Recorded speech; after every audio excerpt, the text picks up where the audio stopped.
छोटे छोटे बच्चे अपने माँ बाप को ढूंढ रहे हैं, पूरा का पूरा परिवार तहस नहस हो गया है। किसी का हाथ कट गया। हमने एक 15-16 वर्ष का एक लड़के को देखा जो अपने बाप को लेके जा रहा था, उसका खुद का सर फटा हुआ था, खून निकल रहा था, उसके पिताजी का हाथ कटा हुआ था, वो हमें हेल्प के लिए मांग रहा था। मैं खुद देखा हूँ कि ऑलमोस्ट 200 से 300 डेड बॉडीज़ में खुद देखा हूँ। डेड बॉडीज़ ऐसे हालत में थे कि 40-50 मीटर दूर ट्रैक से गिरे थे, फटाक से, मतलब इम्पैक्ट इतना तेज़ था कि वो एक दूर जाके गिरे थे। इस केस में जो अभी का जो डेथ टोल आ रहा है 250-300 के बीच में बोला जा रहा है सरकार की तरफ से, ये आई एम सॉरी लेकिन ये बढ़ने की इसकी गुंजाइश है। डेथ टोल बहुत ज़्यादा जाएगी। सरकार एटलीस्ट इतना तो करना चाहिए कि ये जो 300-400 लोग मरे हैं, इनके जान के खातिर ढूंढना चाहिए कि एक्चुअल में रीज़न क्या है। कल का जो इंसिडेंट हुआ, ट्रेन इंसिडेंट हुआ, उसमें मैं हावड़ा से कोलकाता से ट्रैवल कर रहा था कटक को, जहाँ पे मेरा घर है। कोलकाता में मैं अपने पीएचडी रिलेटेड काम के लिए ही गया था, सैंपल कलेक्शन के लिए। मेरा फील्ड है सुंदरबन फॉरेस्ट रिजर्व।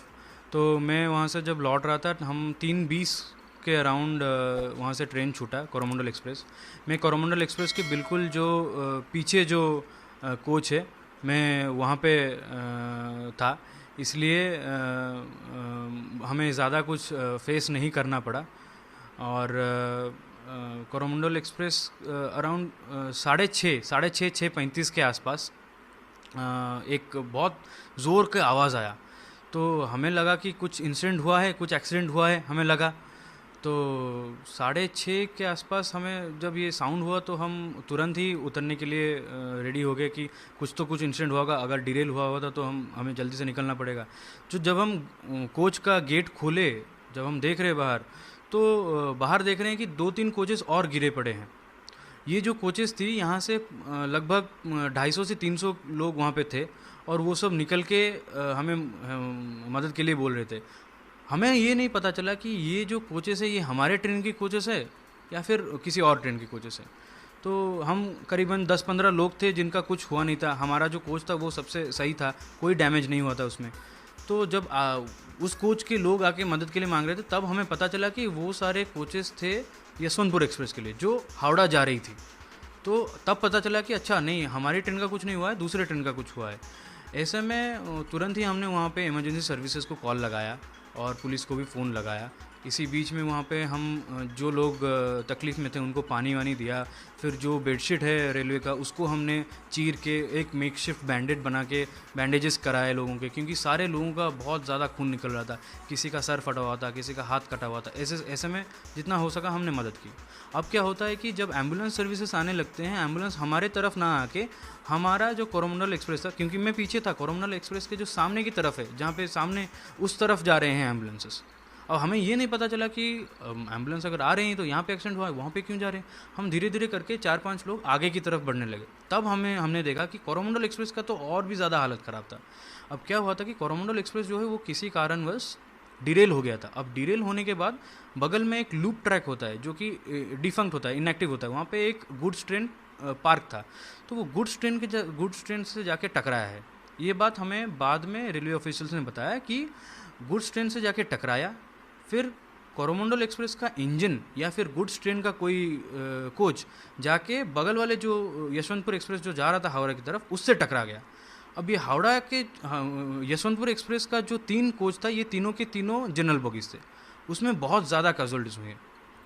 तो ये मैंने पहले एक हावड़ा से चेन्नई की तरफ आ रही थी। हाँ, दूसरा जो है यशवंतपुर वाला, वो यशवंतपुर से कलकत्ता सेम टाइम में क्रॉस कर रही थी। सेम टाइम पे क्रॉस करे थे उस एरिया में। तो बाकी बोगी क्रॉस कर गया था, लास्ट बाकी बोगी क्रॉस कर गया था, आगे चला गया था, करीबन 600 मीटर से 800 मीटर आगे है बाकी के इंजन के सारे बॉगीज़। ये 3 बॉगीज़ ही गिर गई थी पलट के। अब क्या होता है कि जब हम कोरोमंडल एक्सप्रेस के सामने की तरफ जाते हैं, हम देखते हैं कि उसका जो इंजन है वो करीबन 3-4 महले के ऊपर हाइट पे चला गया है। उसके नीचे सारे ये गुड्स ट्रेन का बॉगी है और कुछ जनरल बॉगीज़ हैं, वो सब बिखरे हुए पड़े हैं, पलट गए हैं सारे के सारे। एकदम एक्सट्रीम कंडीशन है, बहुत ही ज़्यादा केओटिक सिचुएशन था। अब यहाँ पे ऐसे सिचुएशन में जब आप जाते हैं तो पहले तो ये होना चाहिए कि पहले आपको देखना चाहिए कि आप सही हैं कि नहीं। हम करीबन 15-20 लोग थे जो कि काफ़ी सही थे, क्योंकि हमारे बॉगी को कुछ हुआ नहीं था। जितना हो सका हमने लोगों की मदद की वहाँ पे, लेकिन सिचुएशन इतना भयावह हो गया था, इतना भयानक था कि आप जहाँ भी देखे किसी का कटा हुआ सर, किसी का बिना सर का बॉडी, किसी का कटा हुआ पैर हाथ ऐसे पड़े हैं। हर जगह देखिए तो कपड़े, लाल लाल कपड़े, खून पड़े, खून से बिखरे हुए, पूरा का पूरा ट्रेन ट्रैक बिखरा हुआ पड़ा है। ट्रेन ट्रैक्स नज़र ही नहीं आ रहे हैं क्योंकि ट्रैक्स ही बिल्कुल उखड़ गए हैं। फिश प्लेट्स जो हैं वो उड़ के कहीं और गिरे हैं, जो कोचेस हैं वो पूरा ओवरटर्न कर गए हैं। तो ये बहुत ही ज़्यादा भयानक सिचुएशन था।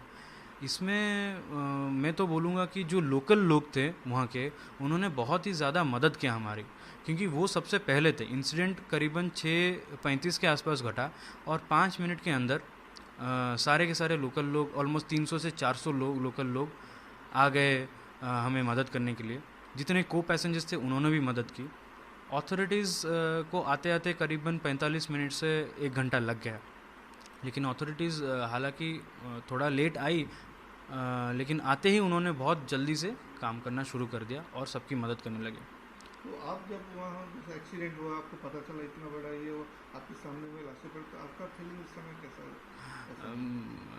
उस टाइम पे जो कहते हैं एक एड्रेनलिन रश होता है, उस टाइम पे या तो करो या मरो का सिचुएशन ऐसे हो जाता है और अचानक से दंग रह जाते हैं, स्तंभ रह जाते हैं। उस सिचुएशन में पहले हमने देखा कि हम ठीक हैं, हमारा सब कुछ ठीक है, सामान वामान ठीक है, हमें कुछ हुआ नहीं है। तो हमने वहाँ पे जितना हो सका दूसरों की मदद करने के लिए लगा दिया और ये देखने लगे कि यहाँ से निकलने के लिए रास्ता क्या है। अच्छी बात यह है कि वहाँ पे एक रोड था जो कि हाईवे वहाँ से करीबन 600-700 मीटर दूर है, और एक रोड है जो कि इंटरसेक्ट करता है उस रेलवे लाइन को। उस रोड की वजह से ही इतने सारे एम्बुलेंस और फायर सर्विसेज वहाँ तक पहुँच सके, एनडीआरएफ की टीम इतनी जल्दी पहुँच सकी वहाँ पे। और डिस्ट्रिक्ट मजिस्ट्रेट और एसपी जो है बालेश्वर के, वो वहाँ पे 1 घंटे के अंदर आ गए और उस पूरे सर्विस रोड को एक ग्रीन कॉरिडोर की तरह बना दिया, जिसमें खाली गाड़ी कितना स्पीड में था उस समय, कुछ पता? क्योंकि कोरोमंडल एक्सप्रेस उस टाइम बालेश्वर छोड़ दी थी, 20 किलोमीटर बालेश्वर से दूर थी, वो स्पीड पकड़ ली थी। गाड़ी की स्पीड एग्जैक्टली तो मैं नहीं बता सकता, लेकिन करीबन 115-120 किलोमीटर प्रति घंटा की होगी। और इंटरेस्टिंग चीज़ ये है कि क्योंकि ये एक एलएचबी रेक है, दोनों की दोनों ट्रेनें एलएचबी रेक थी, और ये जो लाइन था ये अभी रिसेंटली ही मॉडिफाई किया गया था। ये सारी चीज़ें हमें रेलवे अधिकारियों ने ही हम बताया, वहाँ पे जो लोग आए थे हमें पूछने के लिए कि कैसे हैं क्या है, हमारे पूछताछ करने के लिए। उन्होंने बोला कि ट्रैक्स बहुत अभी रिसेंटली रेनोवेट किए गए थे। अब इसमें अगर इतने इंपॉर्टेंट ट्रेन का एक एक्सीडेंट होता है और डिरेल हो जाती है बिना किसी कारण से, तो यहाँ पे तो कोई ना कोई चूक रही होगी।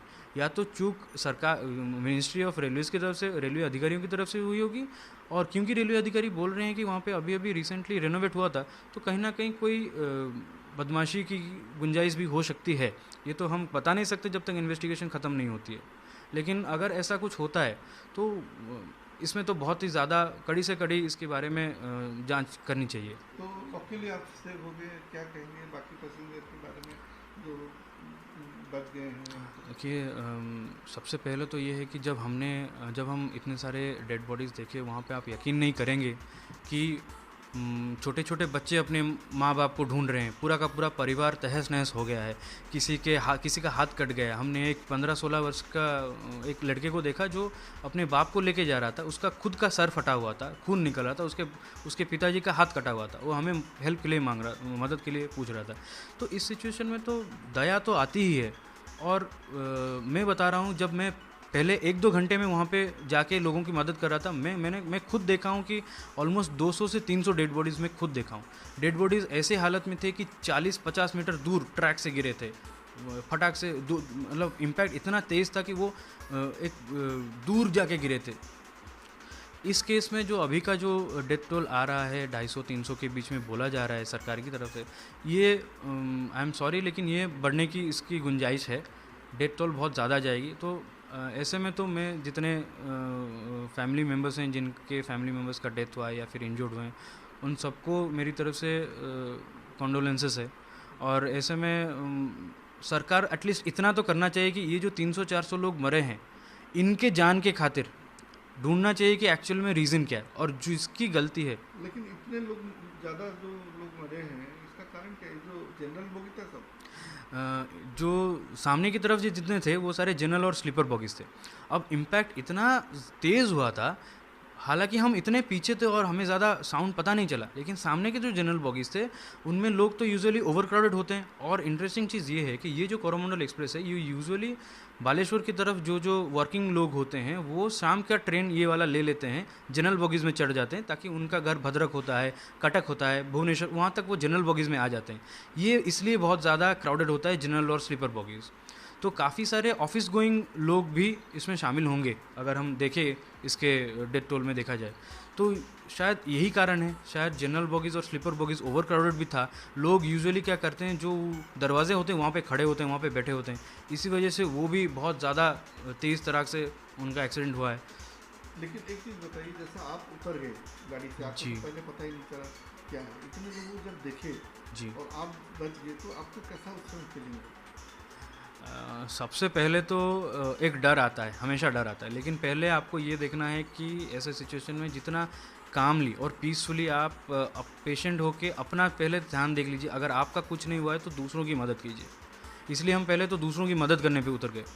अब दूसरों की मदद करते करते जब अथॉरिटीज़ आ गए तो हमें पता चला कि चलिए अब अथॉरिटीज़ ये इस काम संभालेंगी। तब हमने ये देखा कि हम यहाँ से कैसे निकले, और निकलने के लिए पुलिस ने हमारी बहुत सहायता की है, लोकल्स ने हमारी बहुत सहायता की है। तो एक वहाँ डर, पे आप कैसा है? वहाँ पे हम हाईवे तक पैदल ही आना पड़ा हमें, और हाईवे करीबन 600-800 मीटर दूर है वहाँ से, जैसे मैंने आपको बताया। एक बार जब हम हाईवे पे आ गए तो मैं अपने घर पे कॉल कर दिया था, एक्सीडेंट होने से तुरंत बाद कॉल कर दिया था। तो मेरे पिताजी एक प्राइवेट कार का आयोजन करके वहाँ पर गए थे और मैं तुरंत वहाँ से घर